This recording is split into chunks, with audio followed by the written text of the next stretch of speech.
Welcome in.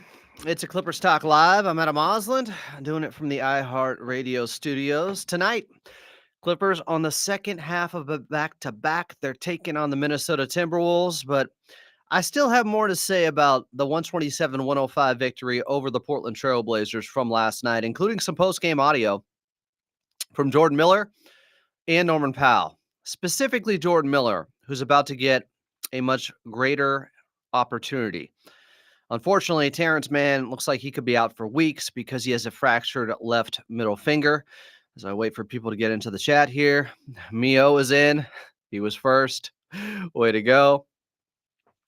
Yeah, we got a game to get to tonight, but I got you for about, a half hour here because there's just more I needed to cover with what happened. And I didn't do a Clippers talk after dark last night.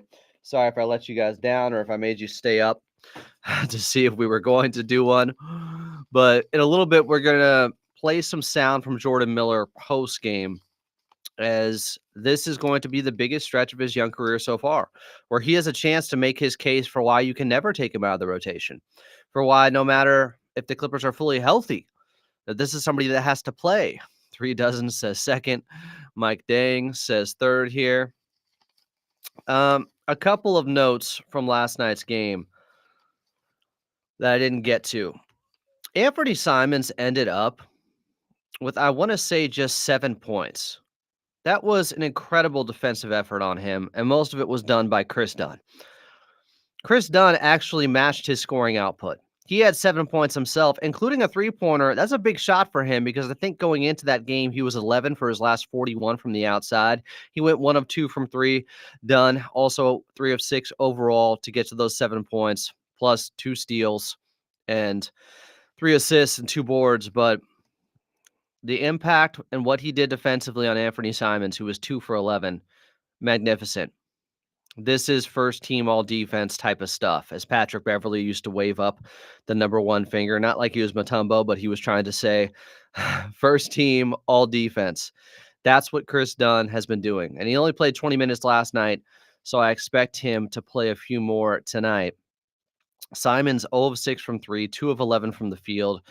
You're not going to win a game if you're the Portland Trail Blazers when Anthony Simons only has 7 points.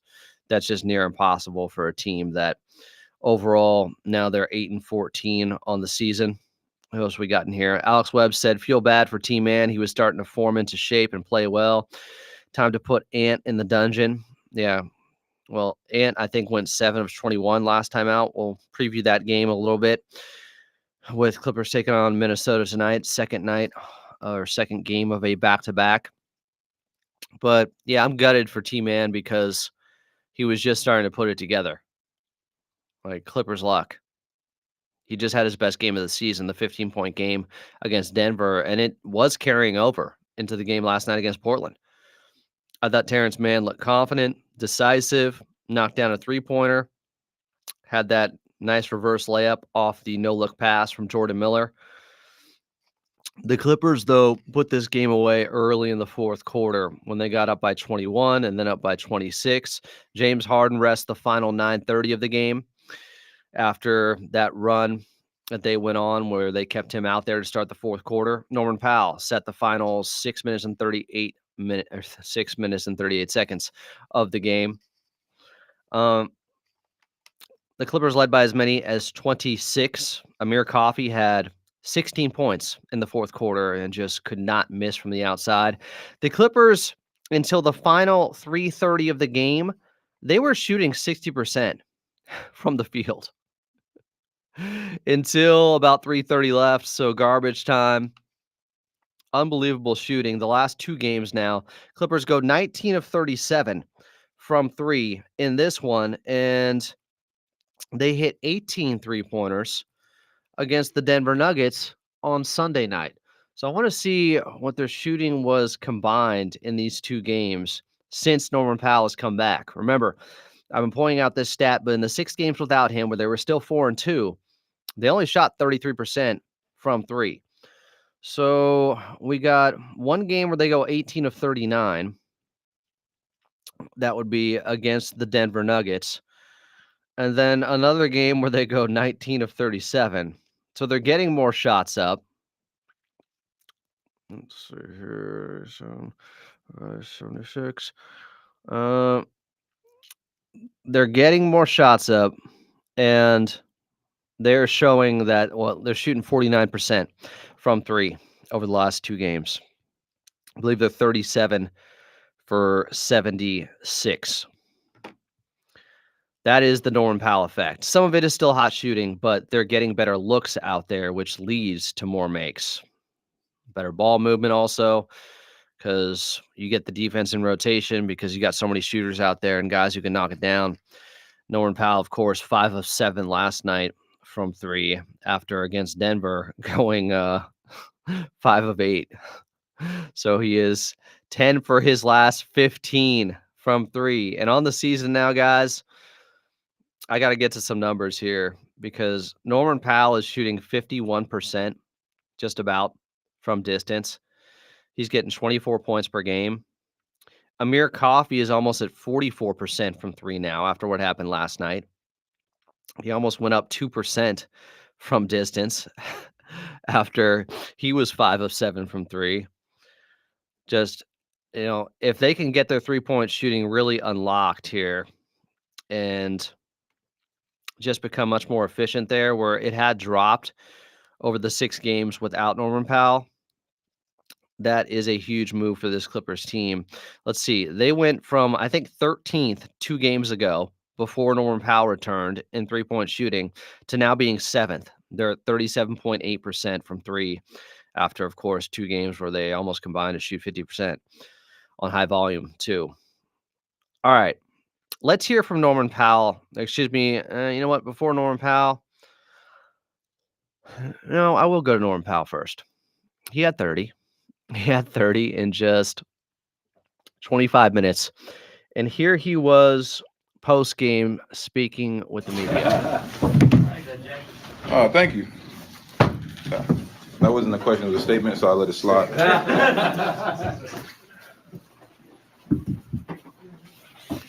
Norm, how have you been able to be in such great rhythm in your first couple games back after missing that much time? Just working, just staying with it, doing the controlled workouts, just staying ready. That's really it. Norm, how does James's leadership this season compare to last, and what impact has it had on the group? It's been great. I mean, he's been vocal. He's been active. I mean, even dating back to the summer, coming back early, working with the guys, even like doing the conditioning, things like that. A lot of vets don't do that in the summer. They do their own thing. But being in the gym with the young guys, going over plays, the defense, talking to him on what he sees, and just throughout the course of the season early on, doing the same thing, talking to him, encouraging everybody, and then, getting the work in, leading by example as well. It's third one. I'm not asking about you, Norm. I'm asking about Jordan Miller. What have you seen from him? You got a chance to actually get on the floor with him and that rest of the starters. Like, what do you feel like he's doing that's helping a lot right now? Being aggressive, man. I'm always talking to him, letting them know when I see something, especially when I was out. And he started getting more minutes, letting them know, passing up shots and things like that. Being okay with taking, certain shots that we need to generate.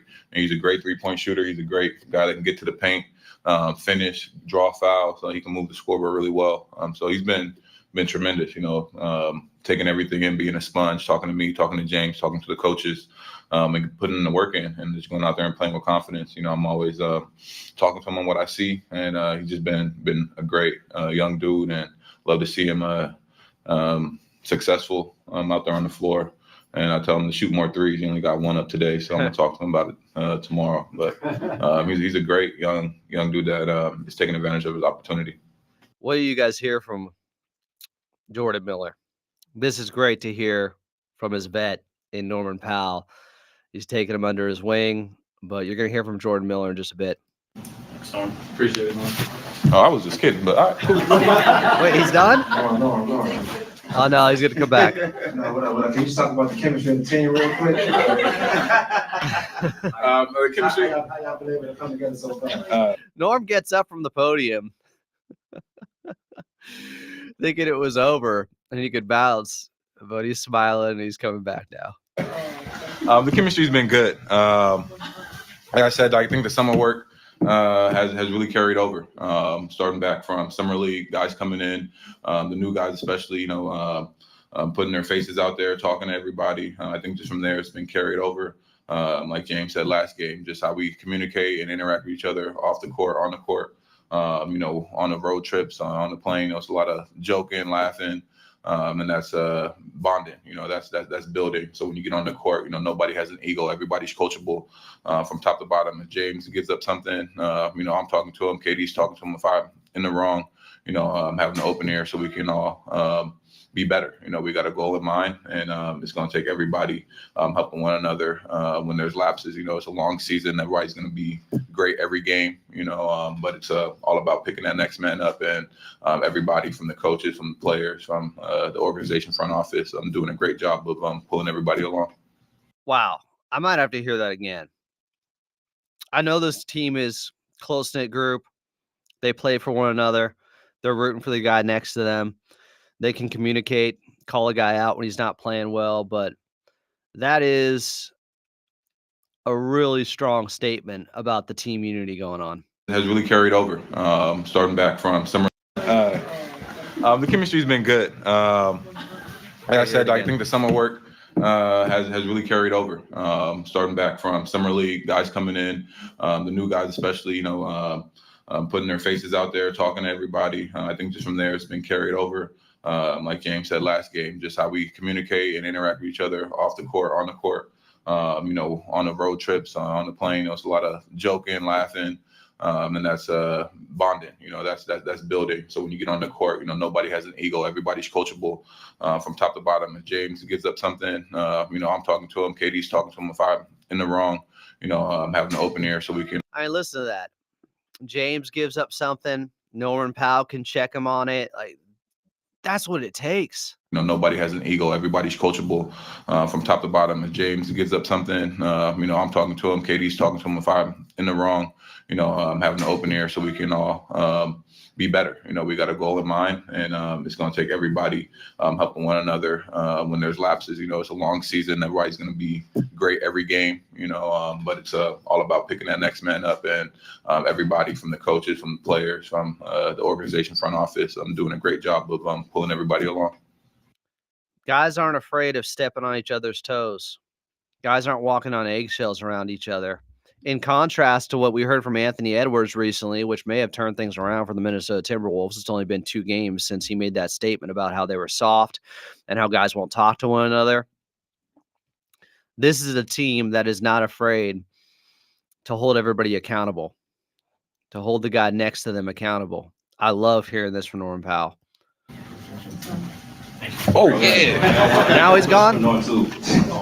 No, he's coming back again. He gets up from the podium again. He thinks he's released. Nope, one more. This is it. All right. So, Norm, congrats on the win, bro. So, 23 points per game at almost a 50% clip. Oh, this is my guy. This is my guy, BJ, from the Pull Up Podcast. The work is showing that you've been doing this off season. So, can you kind of give a glimpse of what you've really been focusing on, the 2 things this offseason, of why you are where you are and why you're dominating on the team right now, leading the scoring? The biggest thing is just a mentality and an approach night in, night out. My work hasn't changed since I came into the league and before. Getting my 3-a-day workouts in 5 days a week, sometimes 6. I feel like I'm repeating that. But they're just really the mentality, the approach, and to stepping into this role and being ready for the ups and downs, the ebbs and flows, team leaning on me to go out there and play. I've been a student for the last 10 seasons, watching the guys in front of me, being a sponge, talking to them and what they see, and just having carryover and stepping into the role and being prepared for it. I told Elle, I'm ready. I'm ready for this opportunity. And L's L Frank, by the way. Ride with me. I'm gonna be here from the ups and downs. I lay it all on the line, and I think that's what's helping being in the moment and just playing basketball. What a badass! Norman Powell talking about 3-a-day workouts, sometimes 6 days a week. This guy has earned this opportunity, more than earned it, well deserved, and is fully taking advantage of it because the preparation met the opportunity. He put the work in, and now you're seeing the fruits of his labor. He's just a stone cold killer out there. shooting 51% from three.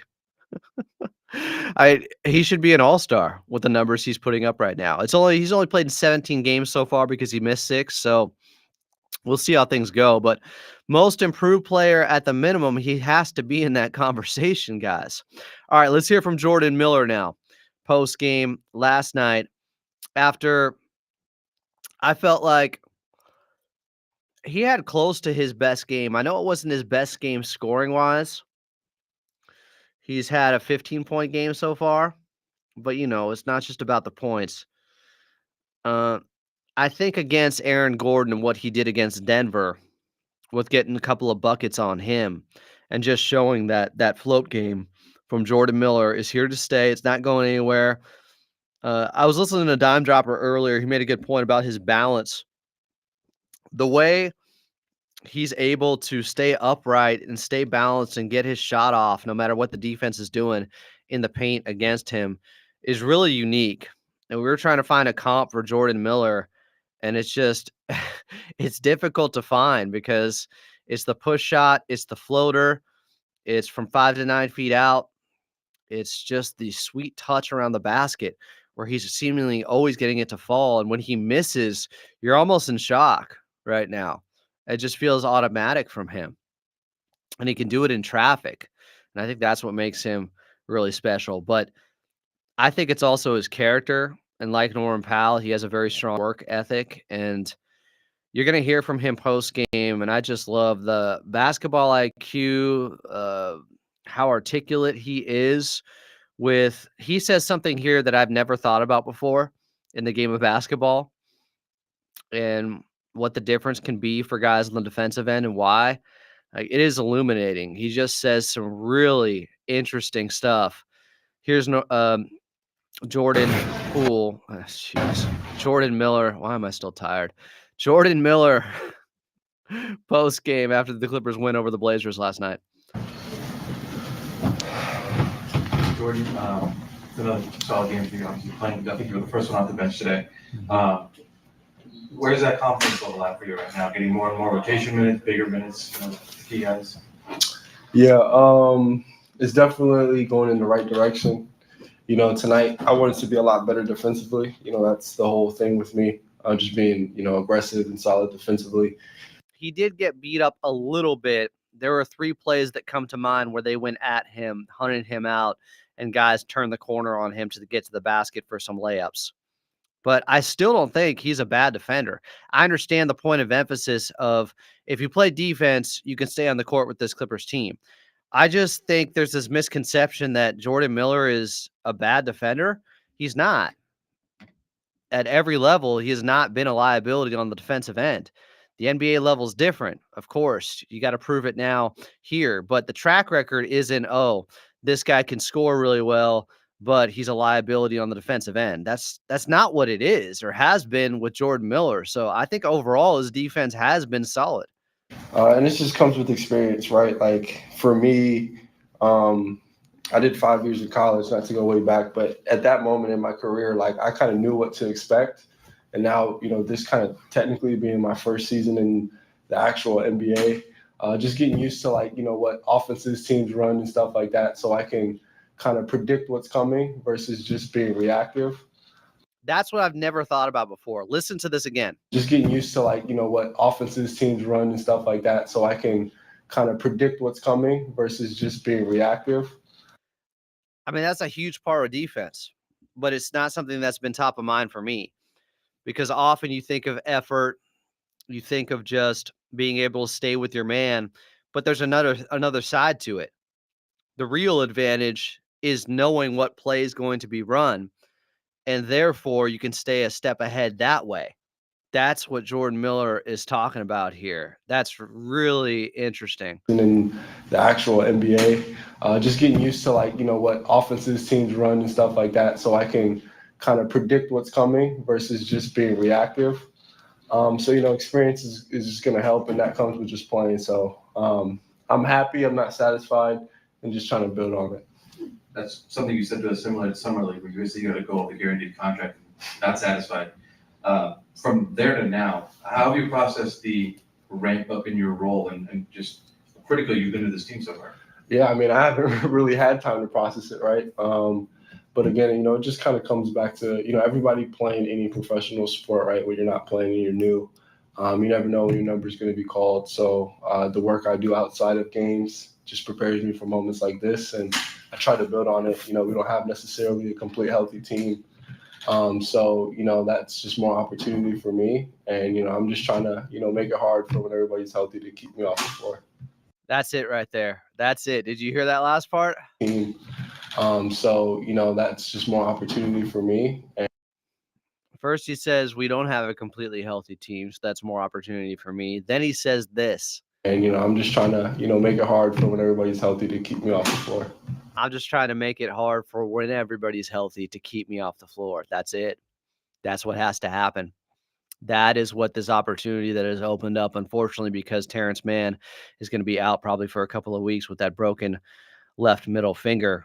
But this is somebody that has to step up and prove it. This is it. Jordan, in the preseason, after one of these preseason games, you talked about how sometimes it is frustrating when you're, buried in the rotation and when you're not getting the minutes. I know how much work you put in and, over the G League years, now that you're getting the opportunity, what is that feeling like now that you're a part of the rotation, you're playing with the guys? Obviously, this team's very fun. Chemistry is very good. How much fun are you having right now? Good question, Grant Mona. Yeah, I mean, it's been a lifelong dream for me to play in the NBA, right? And last year in the G League, not that it's not the NBA, it's just a different game. So to actually be able to, suit up with the big team every night. I played one game in the G League so far, so it's been like a complete 360 for me. This time last year, I was with Ontario. But, it's just nice having guys who did it and done it before. Norm's won a championship. James been in the league a long time. Nico's been in the league a long time. Like having those guys for whenever I have questions. And I even asked Kawhi a question tonight, and he helped me out. You know what I'm saying? So like having those sources next to the time. Nico's been in the league a long time. Like having those guys for whenever I have questions. And I even asked Kawhi a question tonight, and he helped me out. You know what I'm saying? So like having those sources next to me is just, I couldn't be more blessed or, happier. It really helps, cushion all the new that's coming to me, and it helps me feel, normal and like one of the guys. Even Kawhi has been helping him out, asking him questions. RB, I don't know what you've been watching if you're just figuring out it's over for Bones. It's been over for Bones. He got sent home after the trade deadline last season with PJ Tucker. His attitude hasn't been right.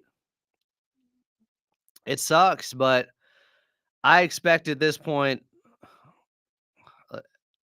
I know even with Terrence Mann out, you would think Bones Highland might get an opportunity too, but I just don't see it. Hey, I think if anything, he and PJ are probably moved after December 15th when a lot of contracts are available to be traded. Elaborate more on just what it means to you to have guys like Norm, like he had mentioned, like you only took 1 3 today, now you got to get on you. You want to take more. So what does that mean to you to have guys that instill that in you to have to take shots? Yeah, I mean, it's definitely comforting, and it gives me a lot of confidence when, the veteran guys want me to do more and show more. But like I kind of mentioned, it's nice to have guys who obviously care about how you do and how the team's doing, but also like pushing me. And like, James is my favorite player growing up, and for him to just, say stuff to me and give me advice and tell me what I could do better, it's like, real like 360 crazy moment. So, I think all the veteran guys have been good with, just giving the young guys advice whenever we need it, or if we have questions, they answer it. So just looking to keep building on that. James Harden, his favorite player growing up. So, yeah, that's got to be surreal for him. Yeah, Bones is not a bad teammate. I don't think there's been any issue with the other players out there. It's between him and the coaching staff. That's the way I interpret it. Where I thought I saw in a game earlier this season when he came in, it might have been the last preseason game, but no, it wasn't that. He came in during garbage time, and it looked like Coach Lou was trying to tell him something, and he tuned him out. I can't confirm that. It's just what I observed. It's body language, reading that. That's what it looked like to me from Bones Highland. It is unfortunate, but they can't play everybody. And I think Jordan Miller has the higher ceiling and can help this team right now. Do I think Bones Highland can be a backup point guard in this league and thrive? Yeah. If he goes somewhere and gets a real opportunity, Bones is going to ball. I have no doubt about that. He's an NBA player. More from Jordan Miller. Last one, Rusha. Jordan, your ability to stay grounded in the moment and not get too far. Yeah, Bones had 6 minutes last night in garbage time. They were up by 26, dude. It was completely inconsequential minutes. It was meaningless. Ahead of yourself and kind of continue the work that you've been doing. Where does that originate? Where does that come from for you? Where does that mindset? Where was that established? Yeah, I mean, probably just early on in my basketball career, just the drive to want to be the best. You know what I'm saying? Like, I don't play this game to not be the best to ever do it, whether that happens or it doesn't. You know what I'm saying? That's the end goal. And every opportunity I get to be better and to get better, I try to capitalize on it. Off-season work, never take it for granted. Just try to come back and add more to the bag each time. Again, just hungry to be the best. You know what I'm saying? Ooh, one more time. Basketball career, just the drive to want to be the best. You know what I'm saying? Like, I don't play this game to not be the best to ever do it, whether that happens or it doesn't. You know what I'm saying? That's the end goal. And every Awesome. Wise beyond his years. Aim high. Why not? That's where the drive comes from. That's where the work ethic comes from. He's trying to be the best to ever do it. Set the lofty goal. Chase it. Why not? I love this from Jordan Miller. He is wise beyond his years. One more time. Where's that established? Yeah, I mean, probably just early on in my basketball career, just the drive to want to be the best. You know what I'm saying? Like, I don't play this game to not be the best to ever do it, whether that happens or it doesn't. You know what I'm saying? That's the end goal. And every opportunity I get to be better and to get better, I try to capitalize on it. Off-season work, never take it for granted. Just try to come back and add more to the bag each time. Again, just hungry to be the best. You know what I'm saying? Thanks, Jordan. Cool. Like, what's the point if you're not going out there to try to be the best? Whether or not, as he mentioned, you can actually attain being the best. Just because you have the name Jordan doesn't mean you're going to be Mike. Doesn't mean you shouldn't strive for it. I love this mentality. God, I love Jordan Miller. I'm so excited for this big opportunity he has. I feel terrible for Terrence Mann. We don't know exactly how long he's going to be out, but I would assume at least a couple of weeks with a fractured left middle finger.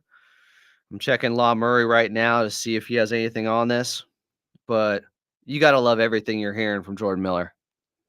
He says all the right stuff, and it's genuine and sincere, and I don't know, he gets it. Some young guys just get it. You can tell. Built different. Miles Johnson brings something up. This is interesting. So if you go over the Clippers' last 10 games, he's saying 2 weeks. I'll go last 10 games where they're 8-2. The Clippers have the 11th best offense. Now they're 19th offensively on the season and 5th defensively. Tonight, they're taking on the Minnesota Timberwolves. Minnesota has had a lot of time off. They've played one game in the last 4 days. The Clippers, by the way, coming up, are going to have a stretch from tomorrow, the December 5th, till December 18th, 13 days. They only play 3 games.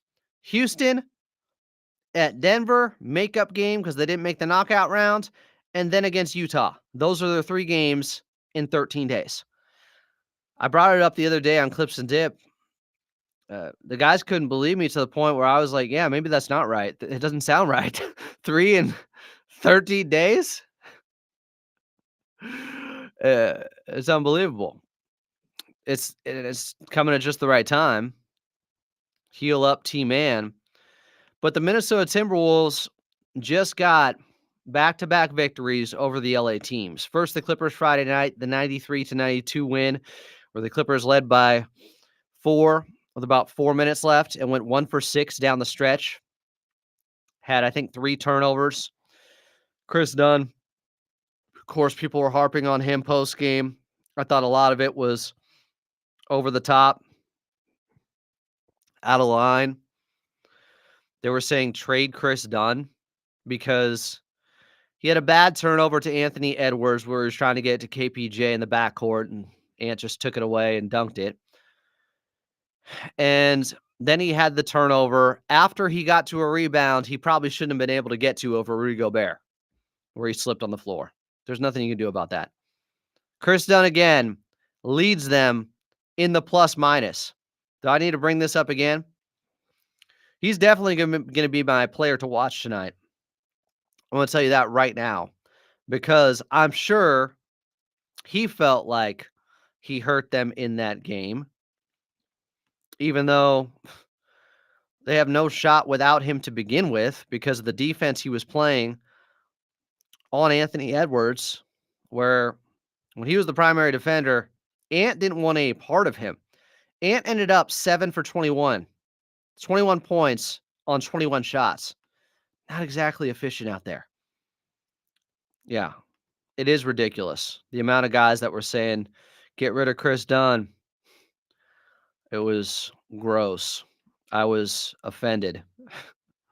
Clipper Nation, you're better than that. Come on now.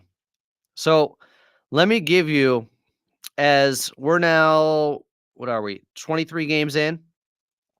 Clippers 14-9. Let's look at plus-minus so far in the season. Chris Dunn leads them in the plus-minus area. He's a plus 116 on the season. Yes, I don't love the plus-minus in just one game sample sizes, but over 23 games, this is meaningful.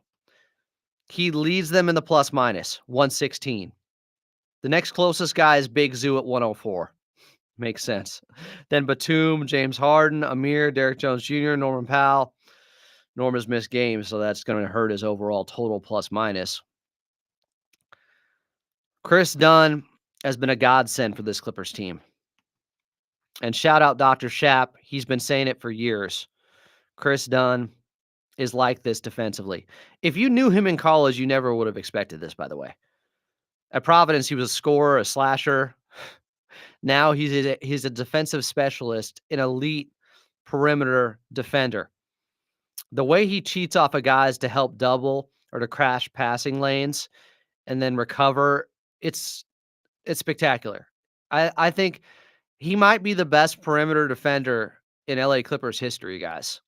Chris Dunn. He's that good.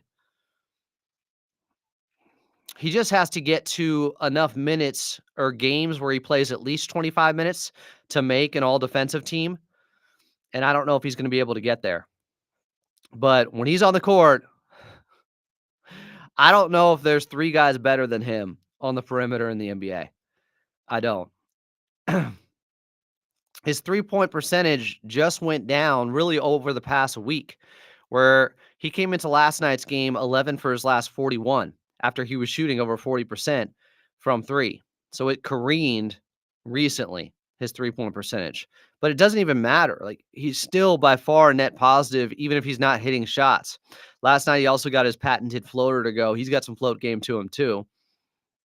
He also had that layup in transition where he tried to draw the foul and hesitate and wait for the defender to try to run into him. Did he pick that up from James Harden? Okay, so Minnesota, after what happened, I knew this was going to take place. After Anthony Edwards called out the team for being soft in their loss to the Sacramento Kings, they have won 2 in a row, and they have looked defensively like the juggernaut they were last season. There's really no reason, even with missing Karl Anthony Towns, that they shouldn't still be a top 5 defense. And going into that game Friday night against the Clippers, I believe they were 12th defensively, the Minnesota Timberwolves. After last season, they were the number 1 defense by a lot. It wasn't even close. Now, after those 2 games, holding the Clippers to 92 points and a 93-92 win for Minnesota, and then holding the Lakers to, I think, their lowest point total in like 7 years. They scored just 80 points against Minnesota. Minnesota won that game 109-80. They're now the 7th best defense They jumped up 5 spots after 2 outstanding defensive performances. They're getting back to their identity, which was always on the defensive end. Offensively, by the way, they're right about where they were last season now.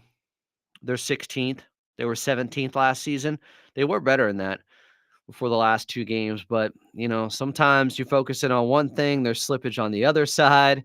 Saw it with the Lakers recently where they were focusing in on defense, then the offense fell apart. But the Minnesota Timberwolves might have found themselves. They might have relocated their identity, their DNA, their makeup, the character, the type of team they have to be.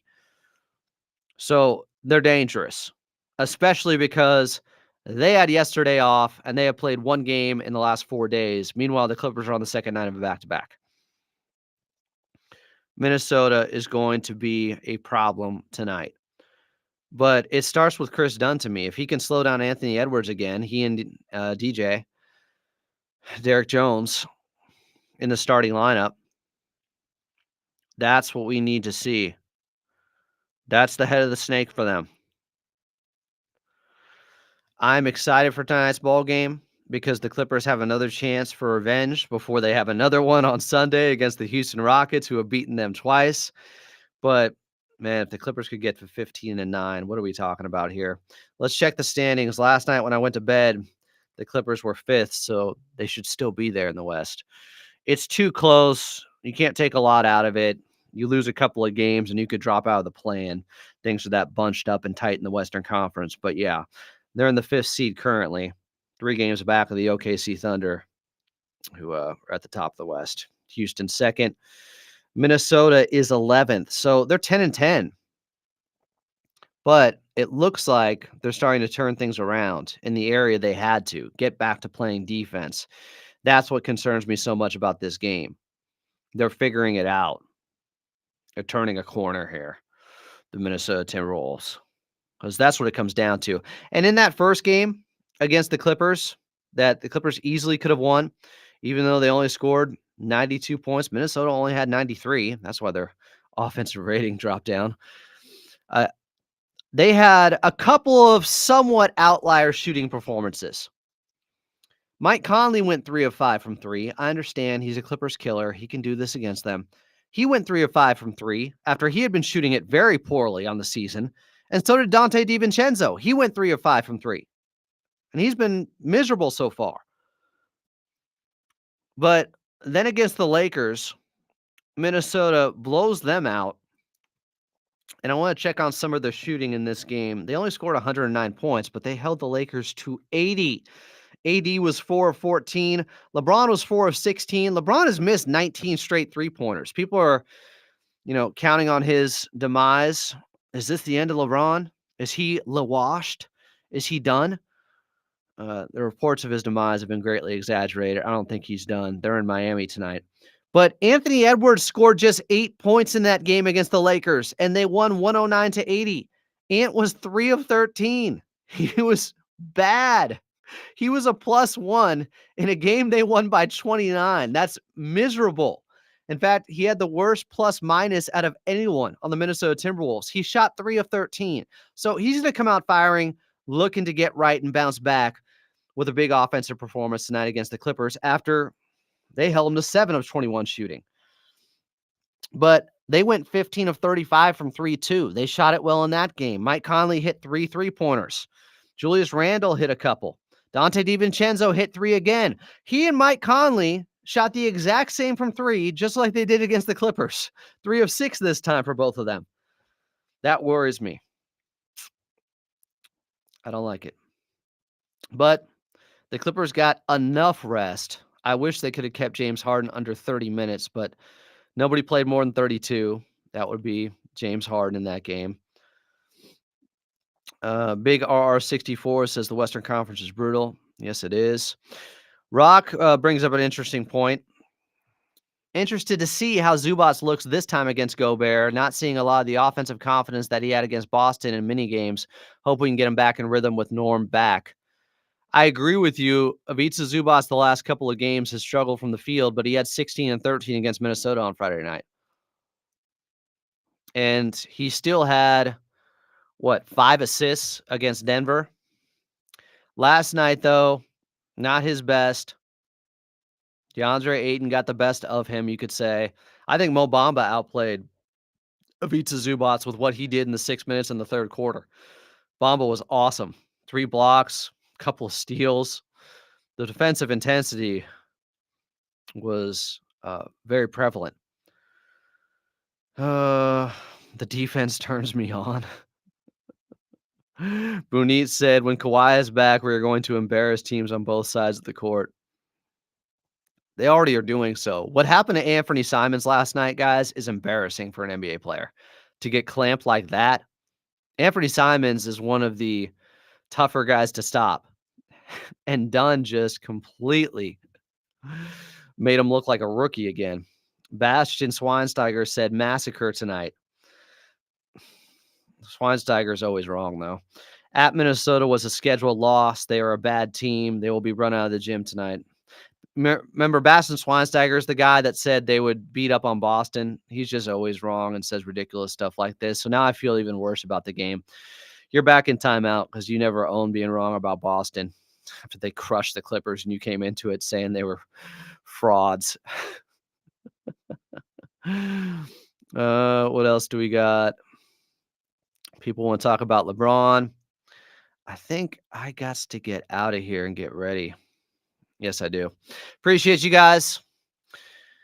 We'll talk to you back here at 6:30 with the pregame show from Intuit Dome. Clippers taking on the Minnesota Timberwolves tonight. Can they make it 10 straight? Can they get to double digits and win 10 straight at Intuit Dome, which has become the toughest place to play at in the NBA? Awesome to see. Steve Ballmer did it. It's all working. All right. We'll talk to you guys then.